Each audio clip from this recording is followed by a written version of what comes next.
ओम श्री गणेशाय नमः। आप सभी भक्तों का हमारे चैनल अमृत संसार में हार्दिक स्वागत है। आज की इस वीडियो में मैं आपको सुनाऊंगी बुधवार की व्रत कथा। इस कथा को सुनने मात्र से भक्तों के सभी कष्ट दूर होते हैं और उनकी सभी मनोकामनाओं की पूर्ति होती है। तो आइए शुभारंभ करते हैं बुधवार की व्रत कथा। बोलिए गजानन गणेश भगवान की जय। एक समय नैमिषारण्य वन में शौनक आदि मुनि एकत्र हुए और पुराणों के ज्ञाता श्री व्यास जी के प्रधान शिष्य श्री सूत जी से पूछने लगे कि हे मुनिवर, आपने हमें अनेकों पुनीत कथाएं सुनाई हैं जो दैहिक, दैविक और भौतिक पापों का नाश करने वाली है। कृपया करके कोई ऐसा व्रत बताएं जिसके करने से मनुष्यों के सभी पाप समाप्त हो जाएं और उसे इस लोक में सभी सुख, प्रभु की भक्ति और अंत में मोक्ष की प्राप्ति हो जाए। कृपया करके आप यह हमसे कहें। तब श्री सूत जी बोले, हे महर्षियों, मैं स्वयं इसका वर्णन नहीं कर सकता। यह विषय अथाह है। आपके सामने मैं एक सुंदर इतिहास कहता हूँ जिसे महर्षि वशिष्ठ जी ने राजा मानधाता को कहा था। अब मैं उसी को आपसे कहता हूँ। महाराजा मानधाता अपनी सभा में बैठे हुए थे। उसी समय महर्षि वशिष्ठ पधारे। सम्राट को महर्षि के आगमन की सूचना द्वारपाल द्वारा प्राप्त होने पर महाराज ने अपने प्रधान सभासदों सहित राजद्वार पर उपस्थित होकर महर्षि वशिष्ठ का स्वागत सत्कार किया तथा उन्हें सुंदर आसन पर विराजमान कराकर निवेदन किया कि हे प्रभु, मेरे लिए योग्य सेवा बताएं। श्री वशिष्ठ जी बोले, हे राजन, मैं घूमते हुए आपके राज्य में आ गया था। आप सबको स्वस्थ प्रसन्न देखकर मुझे बड़ी प्रसन्नता हुई। आप सब सकुशल तो हैं? तब राजा मानधाता ने कहा, हे प्रभु, आपकी कृपा से सब सकुशल है, किंतु एक निवेदन यह है कि कृपा पूर्वक किसी ऐसे व्रत का विधान बताएं जिसके पालन करने से सभी पापों तापों का शमन होकर स्वर्ग की प्राप्ति हो जाए। महर्षि वशिष्ठ बोले, हे राजन, आपने बड़ा ही सुंदर प्रश्न किया है। इसलिए मैं एक महापुण्य प्रदान करता तथा स्वर्ग लोक एवं मृत्यु लोक में दुर्लभ उत्तम व्रत के विधान को कहता हूँ। ध्यान पूर्वक सुने। यह महापुण्यदायी उत्तम व्रत बुधवार का व्रत है।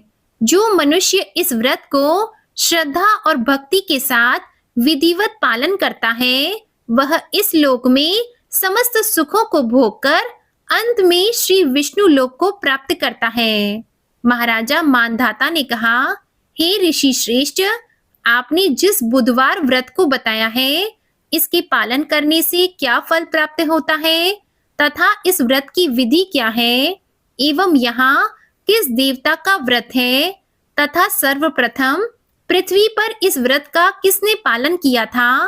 कृपया पूर्वक यह सब विस्तार सहित आप मुझसे कहें। आपकी बड़ी ही कृपा होगी। महर्षि वशिष्ठ जी बोले, हे राजन, मैं इस व्रत के फल का संक्षिप्त रूप से ही वर्णन करता हूँ। वैसे इस व्रत के पूर्ण स्वरूप को स्पष्ट करने की शक्ति तो स्वयं ब्रह्मा जी में भी नहीं है। यह व्रत दुख, दारिद्र्य एवं रोग शोक का नाश करने वाला है। धन, धान्य, सुख, सौभाग्य को देने वाला है और समस्त पापों को समूल नष्ट करने वाला है। जो मनुष्य जिस कामना से इस व्रत का पालन करता है, उसकी वह कामना अवश्य ही पूर्ण होती है और अंत में श्री हरि के लोक की प्राप्ति होती है। इस व्रत की विधि इस प्रकार है। मनुष्य भक्ति और श्रद्धा से बुधवार के दिन व्रत रखे। प्रातःकाल नदी आदि में स्नान करके नवीन कलश में जल भरकर लाएं। किसी पवित्र स्थान या पूजा गृह में कमल का आकार निर्मित कर उसके मध्य भाग में जल से भरे हुए कलश को स्थापित करें। सफेद चावलों से इसका पूजन कर बुध देव की प्रतिमा कांस्य पात्र में स्थापित करके इस कलश के ऊपर रख दें। प्रतिमा को 2 श्वेत वस्त्र धारण कराकर गंध पुष्प आदि से पूजन कर जनेऊ अर्पित करें। अशोक वृक्ष के छाल की बाती बनाकर दीपक जलाएं। गुड़, दही, चावल और खीर का भोग अर्पित कर इन्हीं पदार्थों का ब्राह्मण को भोजन कराएं। इसके बाद प्रदक्षिणा कर बुधवार व्रत कथा श्रवण कर बुध देव की प्रार्थना करें। इस प्रकार 7 बुधवार तक इस व्रत का पालन करने से बुध ग्रह जनित समस्त दोष और कष्ट निवारित होकर पूर्ण सुख, सौभाग्य, दीर्घ आयु तथा बुद्धि बल प्राप्त होता है। 27 बुधवारों तक व्रत का पालन करने से पूर्व जन्म कृत पापों का नाश हो जाता है और स्वर्ग लोक की प्राप्ति होती है। इसके बाद महर्षि वशिष्ठ जी ने कहा कि हे राजन, सबसे पहले पृथ्वी पर जिसने बुधवार का व्रत किया था उसकी कथा सुनाता हूँ, सो ध्यान पूर्वक सुनो। पूर्व काल में मिथिलापुरी में एक राजा राज्य करता था। उसका नाम निमि था। उसके शत्रुओं ने परस्पर मिलकर मिथिलापुरी पर चढ़ाई कर दी। बहुत ही भयंकर युद्ध हुआ।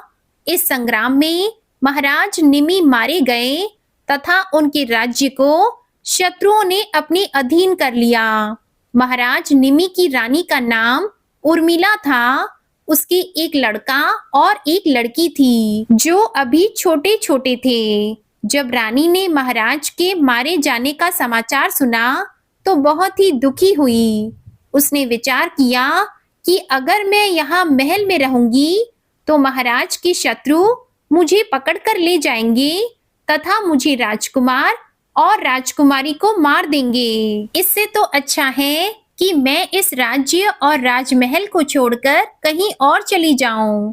रानी ने ऐसा विचार करके अपने पुत्र और पुत्री को लेकर राजमहल के गुप्त दरवाजे से बाहर निकल गई। रानी उर्मिला अपने पुत्र और पुत्री को लेकर अन्न वस्त्र की चिंता करती हुई चारों ओर विचरण करने लगी। भगवान की कृपा से उसे जो कुछ फल फूल आदि मिल जाता उसी को वह ग्रहण कर लेती और अपने पुत्र तथा पुत्री का पालन पोषण करती। जंगल में जहां कहीं भी स्थान मिलता रात्रि को वो वहीं पर शयन करती और फिर सुबह होकर उठकर चल देती। इस प्रकार रानी अन्न वस्त्र की चिंता में घूमती हुई उज्जैनी नगरी में पहुंची। वहां एक ब्राह्मण के यहाँ कूटने पीसने के काम पर नियुक्त होकर अपना तथा अपने पुत्र पुत्री का पालन करने लगी। कुछ वर्षों बाद रानी का देहांत हो गया। ब्राह्मण ने इस बालक के शरीर के चिन्ह तथा हस्त रेखा देखकर अनुमान लगा लिया कि वह राजपुत्र है और एक न एक दिन अवश्य राजा बनेगा, परंतु अभी उसका भाग्य इसका साथ नहीं दे रहा है। ब्राह्मण ने राजकुमार को बुधवार का व्रत बताया। राजकुमार श्रद्धा और भक्ति पूर्वक बुधवार का व्रत करने लगा। व्रत के प्रभाव से बुध देव प्रसन्न हो गए और उसके पुराने राज्य मिथिला नगरी की प्रजा ने विद्रोह कर दिया। राजा को मार डाला गया और पुराने मंत्री को पुनः मंत्री नियुक्त कर दिया। मंत्री ने आज्ञा दी, जहां भी महारानी एवं राजकुमार हो उनकी तलाश की जाए और उनको राज सिंहासन पर बिठाया जाए। मंत्री जी ने अनेकों दूतों को राजपुत्र और राजकन्या की तलाश में भेजा। दूत विचरण करते करते उज्जैनी नगरी में पहुंचे। राजकुमार को तलाश लिया और उनको लेकर मिथिला लौट आए। मिथिला नगरी की प्रजा और मंत्री सभी अपने राजकुमार को पाकर बहुत प्रसन्न हुए। राजकुमार को सिंहासन पर बिठाया और बहुत खुशी मनाई गई। राजकुमार को अपना राज्य वापस मिल गया तो उसने उज्जैन से ब्राह्मणों को बुलवाकर राजगुरु के पद पर नियुक्त किया। राजकुमार ने अपनी बहन श्यामला का विवाह धर्मराज के साथ कर दिया तथा दहेज में काफी धन दिया। श्यामला धर्मराज को पति के रूप में पाकर बहुत ही प्रसन्न हुई। वे सभी प्रकार से धर्मराज की सेवा करती और हर प्रकार से प्रसन्न रखती थी। धर्मराज श्यामला से बहुत ही संतुष्ट रहते। घर के सभी कामकाज उन्होंने श्यामला को सौंप दिया। धर्मराज के घर में 7 कोठी थी। ये 7 कोठी कीलों से अच्छी तरह बंद थी। धर्मराज ने इन 7 कोठों को खोलने को श्यामला से मना कर दिया था। श्यामला अपने घर के सभी कार्य भली प्रकार से करती, लेकिन कोठों को नहीं खोलती। इस प्रकार से श्यामला का बहुत सा समय व्यतीत हो गया। एक दिन धर्मराज किसी आवश्यक कार्य से घर से बाहर गए हुए थे, तो श्यामला ने विचार किया कि पतिदेव ने सभी कार्यों को मुझे स्वतंत्रता दे रखी है, परंतु न जाने इन 7 कोठों के लिए मुझे मना क्यों किया हुआ है। इसी कौतूहलवश श्यामला देवी ने धर्मराज की अनुपस्थिति में एक कोठे की कीलें निकाल दी और खोलकर देखा। उसमें श्यामला देवी ने अपनी माता को यमराज के भयंकर दूतों द्वारा गरम तेल से भरी हुई कढ़ाई में डालते हुए देखा। इस दृश्य को देखकर श्यामला बहुत ही दुखी हुई और उसके मन में आतंक छा गया।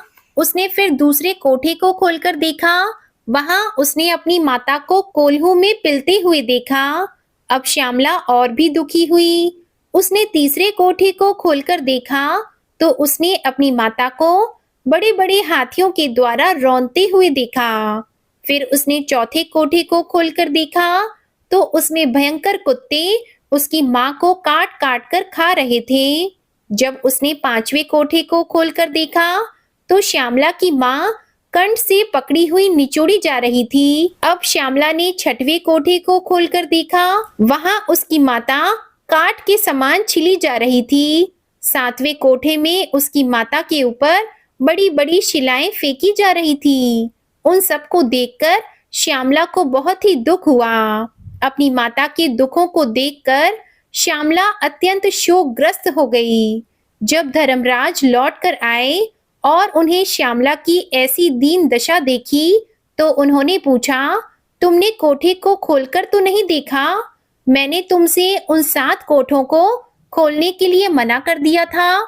तो श्यामला ने अपना सर धर्मराज के चरणों में रख दिया और प्रार्थना की कि हे नरेंद्र, मेरी माता ने ऐसा कौन सा पाप किया है जिसके कारण वह इस प्रकार से नरक की यातनाएं सहन कर रही है। धर्मराज बोले, श्यामला, तुम्हारी माता ने तुम्हारे और तुम्हारे भाई के स्नेह में वशीभूत होकर एक दिन ब्राह्मण के 7 गेहूं के दाने चुरा लिए थे। प्रथम तो चोरी ही महापाप है, उस पर भी ब्राह्मण के अन्न की चोरी करने से 7 कुल दग्ध होते हैं। इसी से तुम्हारी माँ 7 प्रकार के नरक भोग रही है। श्यामला हाथ जोड़कर बोली कि हे नाथ, ऐसा कोई उपाय बताएं जिससे मेरी माँ का उद्धार हो जाए और वो इस कष्ट को ना भोगे। मैं अपनी माता के कष्ट को नहीं देख सकती। तब धर्मराज बोले, हे देवी, पूर्व जन्म में तुम ब्राह्मणी थी। उस जन्म में तुमने बुधवार का व्रत किया था तथा अपनी सखियों को भी बुधवार का व्रत करवाया था। इस जन्म में भी तुम बुधवार का व्रत कर रही हो। इस व्रत के प्रभाव से ही समस्त सुख आपको प्राप्त है। अब आप सत्य प्रतिज्ञा करके इस जन्म के बुधवार के व्रत के पुण्य को मेरे सम्मुख अपनी माता को दे दो। ऐसा करने से आपकी माता के कष्ट की समाप्ति हो जाएगी और उन्हें उत्तम सुख प्राप्त होंगे। श्यामला ने ऐसा ही किया और पुण्य के मिलते ही श्यामला की माँ उर्मिला पीड़ा से मुक्त होकर दिव्य शरीर धारण करके स्वर्ग लोक को चली गई। भगवान विष्णु के दूत सुंदर विमान लेकर उसे लेने के लिए आए। इस दृश्य को देखकर श्यामला ने बहुत ही आनंद मनाया और आगे भी बुधवार का व्रत करती रही। इस कथा को सुनकर महाराज मानधाता ने बहुत ही सुख माना तथा वशिष्ठ जी की बहुत प्रकार से सेवा की तथा बुधवार का व्रत कर इस लोक में अनेकों प्रकार के सुख भोग कर अंत में दुर्लभ मोक्ष की प्राप्ति की। बोलिए विष्णु भगवान की जय, गणेश भगवान की जय। प्रिय भक्तजनों, आइए अब सुनिए बुधवार की दूसरी कथा। बिलासपुर जिले में सुगंधा जी अपनी बहू और बेटों के साथ रहती थी। बड़ा बेटा हरीश और उसकी पत्नी गरिमा बहुत सीधे साधे थे। वहीं सुगंधा जी का छोटा बेटा रमेश और उसकी पत्नी कविता बहुत तेज स्वभाव के थे। एक दिन सुगंधा जी ने अपने दोनों बेटों को बुलाकर कहा कि बेटा, बहुत बूढ़ी हो गई हूँ, इसलिए मैं चाहती हूँ कि यह घर और कपड़े की दुकान तुम दोनों में बराबर बांट दो। यह सुनकर हरीश ने कहा कि माँ जी, आप परेशान क्यों हो रही हैं? हमें कुछ नहीं चाहिए, जैसा चल रहा है चलने दीजिए। इसी बीच कविता बोल पड़ी, माँ जी, यह घर और दुकान दोनों गिरवी पड़े थे। मेरे पति ने मेहनत करके सारा कर्ज चुकाया, इसलिए यह घर और दुकान हमारी है, इसमें किसी का हिस्सा नहीं है। हम तुम्हें इस मकान में रहने दे रहे हैं, यह काफी है। यह सुनकर सुगंधा जी ने गुस्से में कहा, बहू, यह तुम क्या कह रही हो? दोनों भाई दुकान में बराबर मेहनत करते हैं, फिर यह सब तुम्हारा कैसे हो गया? उनकी बात सुनकर रमेश बोला, माँ, भैया इतने सीधे हैं, इन्हें दुकानदारी के बारे में कुछ पता नहीं है। अगर मैं दुकान नहीं संभालता तो यह तो अब तक पूरी दुकान लुटा चुके होते। इसलिए कविता जो कह रही है वही सही है। आप सबको यहाँ रहना है तो रहो, नहीं तो आपकी मर्जी। यह सुनकर सुगंधा जी रोने लगी। तब गरिमा ने कहा, माता जी, आप क्यों रो रही हो? जो हमारी किस्मत में है वही सब आप इन्हें दे दीजिए और हमारे साथ चलिए। सुगंधा जी और हरीश ने गरिमा की बात मान ली। तब सुगंधा जी ने कहा, ठीक है, मैं अपना सब कुछ छोड़ देती हूँ, लेकिन अपने गणपति जी को इस घर में नहीं छोड़ सकती। मैं दिन रात उनकी पूजा करती हूँ। बहू, मुझे तुझसे कुछ नहीं चाहिए, बस गणपति जी की मूर्ति मुझे दे दो। तब कविता ने कहा कि हाँ माँ जी, आप ले जाइए अपने गणपति जी को, वैसे भी मेरे पास पूजा पाठ करने का समय नहीं है। गणपति जी की मूर्ति लेकर तीनों घर छोड़कर चले गए। हरीश बहुत परेशान था। वह सोच रहा था कि अपनी माँ और पत्नी को कहाँ लेकर जाऊं। इसी सोच विचार में वे तीनों चलते चलते एक पेड़ के नीचे जाकर बैठ गए। हरीश बहुत परेशान था। उसे परेशान देखकर गरिमा ने उससे कहा, आप क्यों परेशान हो रहे हो? सब ठीक हो जाएगा। लेकिन जब विघ्नहर्ता साथ हो तो विघ्न कैसे रह सकता है? कुछ समय बाद गांव के मुखिया वहां आए। उन्होंने पूछा, आप लोग कौन हैं? हमने आपको पहले इस गांव में नहीं देखा। हरीश ने उन्हें सारी बात बता दी। मुखिया ने सुगंधा जी के हाथ में गणेश जी की मूर्ति देखी और वे सारी बात समझ गए। उन्होंने हरीश से कहा, आप इस गांव में रह सकते हैं। मेरे खेतों के पास छोटी सी झोपड़ी है, वह आप रख लीजिए। गणपति जी को भी वहां पर स्थापित कर लीजिए। साथ ही दिन में मेरे खेतों में काम करना और रात में उनकी रखवाली कर लेना।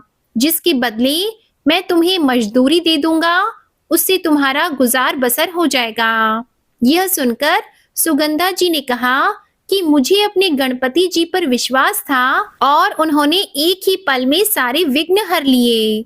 तीनों झोपड़ी में रहने लगे और हरीश मुखिया के खेतों पर काम करने लगा। एक दिन सुगंधा जी पूजा कर रही थी, तभी वह रोने लगी। उन्होंने रोते रोते गणेश जी से कहा, प्रभु, हम कितने सुख में रहते थे और आज मेरे बेटे बहू के सीधेपन के कारण हमारी यह दुर्दशा हो गई। क्या इस संसार में सीधे साधे को ऐसे ही कष्ट भोगने पड़ते हैं? तभी सुगंधा जी ने एक आवाज सुनी और वे झोपड़ी से बाहर आ गई। तो उन्होंने देखा बाहर एक औरत अपने सुंदर से बच्चे के साथ खड़ी थी। पूछने पर उस औरत ने बताया, माँ जी, यह मेरा बेटा बड़ा जिद्दी है, इसे खीर बहुत पसंद है। मैं इसे खीर बनाकर देती हूँ, लेकिन आज ये जिद कर रहा है कि इसे दादी माँ के हाथ से ही खीर खानी है। मेरे तो सास है नहीं, आप इसके लिए खीर बना सकती हैं? सुगंधा जी ने कहा, हाँ क्यों नहीं, मैं इसके लिए अभी खीर बना देती हूँ। यह सुनकर नन्हा बालक बोला, नहीं दादी, मुझे बुधवार के दिन खीर खानी है। आप बुधवार के दिन खीर बनाकर रख देना, लेकिन जब तक मैं खीर ना खाऊं आप भी कुछ मत खाना। उसकी प्यारी सी बोली सुनकर सुगंधा जी ने कहा, ठीक है मेरे बेटे, जैसा तुम चाहो। बुधवार के दिन तुम्हारे लिए खीर बना दूंगी, लेकिन तुम भूल मत जाना। यह सुनकर दोनों माँ बेटे मुस्कुराते हुए चले गए। बुधवार के दिन सुगंधा जी ने खीर बनाई और उस बालक का इंतजार करने लगी। सुबह से शाम हो गई, लेकिन कोई नहीं आया। शाम को गरिमा ने कहा, माँ जी, लगता है वह बालक भूल गया, आप खाना खा लीजिए, अब वह नहीं आएगा। यह सुनकर सुगंधा जी ने कहा, ठीक है बहू, खाना लगा दे, आज तो पूरे दिन का उपवास हो गया। सुगंधा जी ने गणपति जी को खीर का भोग लगाया और भोजन करने बैठ गई। तभी वह बालक आ गया। उसने कहा, दादी माँ, मैंने कहा था पहले मुझे खिलाना, आप तो खाने बैठ गई। यह सुनकर सुगंधा जी हंसने लगी और खीर उस बालक को दे दी। बालक ने खीर खाई और उसने कहा, वाह दादी, ये खीर तो माँ की खीर से भी ज्यादा स्वादिष्ट है। अब तो मैं अगले बुधवार को भी आऊंगा। सुगंधा जी ने कहा, बेटा आ जाना, मैं तेरा इंतजार करूंगी। अब हर बुधवार को वह बालक शाम को आता। सुगंधा जी उपवास करती और उस बालक को खीर खिलाती और अपना उपवास पूरा करती। एक दिन उस बालक ने कहा, दादी, इस बुधवार मैं अपने माता पिता के साथ आऊंगा, आप ज्यादा खीर बना लेना। मेरे माता पिता बहुत सारी खीर खाते हैं, उनके लिए बड़े बर्तन में खीर बनाकर रखना। यह कहकर वह बालक चला गया। सुगंधा जी ने सारी बात हरीश को बताई। तब हरीश ने कहा, माँ, मैं मुखिया से कुछ पैसे उधार ले लूंगा, आप खीर बना देना। उस नन्हे बालक को निराश मत करना। अगले बुधवार को सुगंधा जी ने बड़े बर्तन में खीर बनाई और इंतजार करने लगी। शाम तक वह बालक नहीं आया तो वह परेशान हो गई। शाम को उन्होंने गणपति जी को भोग लगाया और रात तक बालक का इंतजार करती रही। रात को बिना उपवास खोले ही वह सो गई। तभी उन्हें सपने में वही बालक दिखाई दिया। उसने कहा, दादी, आप भूखी क्यों सो रही हो? तब सुगंधा जी ने कहा, बेटा, मैं तुम्हारा इंतजार कर रही थी। तब उस बालक ने कहा कि दादी, मैंने तो खीर खा ली, यह देखो। तभी वह बालक गणेश जी के रूप में प्रकट हो गए। सुगंधा जी उन्हें देखकर रोने लगी और उन्होंने कहा, आप मुझे दर्शन देने आए और मैं आपको पहचान नहीं सकी। तब गणेश जी ने कहा, आपने इतनी गरीबी में पैसे उधार लेकर मेरे लिए खीर बनाई, आपकी भक्ति का फल आपको अवश्य मिलेगा। यह कहकर गणेश जी मुस्कुराने लगे। कुछ देर बाद सुगंधा की आंख खुली तो सवेरा हो चुका था। उन्होंने जाकर खीर का बर्तन खोला तो उसमें सोने, चांदी और हीरे और सोने के सिक्के भरे हुए थे। हरीश और गरिमा भी यह देखकर हैरान रह गए। सुगंधा जी ने उन्हें सारी बात बताई। इसके बाद हरीश ने गांव में जमीन खरीदी और अपने खेतों पर काम शुरू किया। इसी के साथ बड़ा सा मकान भी बनाया। एक दिन रमेश और कविता सुगंधा जी के घर आए और रोने लगे। कविता ने कहा, माँ जी, हमें माफ कर दीजिए, गणपति जी का अनादर करने के कारण हम बर्बाद हो गए। दुकान में चोरी हो गई, घर को हमने गिरवी रख दिया जिससे कुछ कारोबार कर सके, लेकिन कुछ नहीं हो सका।